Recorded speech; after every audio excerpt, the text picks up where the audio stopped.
SOT cantonment team ने एक शख्स को गिरफ्तार किया जो ममनुआ 3BT कपास के बीजों की गैर कानूनी नकलो हमल और फरोख्त में मुलविस है। पुलिस ने इसके कब्जे से 100 किलोग्राम कपास के बीजों को जब्त कर लिया।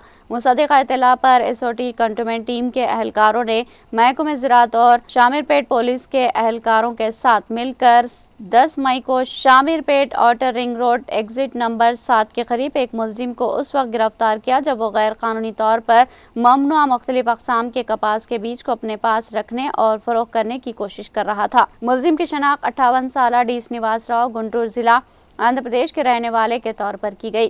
चेकिंग के दौरान टीम ने इसके कब्जे से ममनुआ BT3 कपास के बीजों के 2 थैले पाए। हर थैले में 50 किलोग्राम जुमला 100 किलोग्राम कपास के बीज पाए गए। पूछगछ के दौरान मुलजिम ने इंकशाफ किया कि उसने अपने साथी डी सूरी बाबू के साथ मिलकर आंध्र प्रदेश के अनामिया जिले के मदनपल्ली गांव के एक श्रीनिवास राव से कम कीमत पर बीज खरीदे थे और उन्हें हैदराबाद और उसके आसपास के किसानों और खाद की दुकानों को ज्यादा मुनाफे के लिए फरोख्त किया था। मुलजिम पहले भी इस तरह के एक केस में मुलविस है।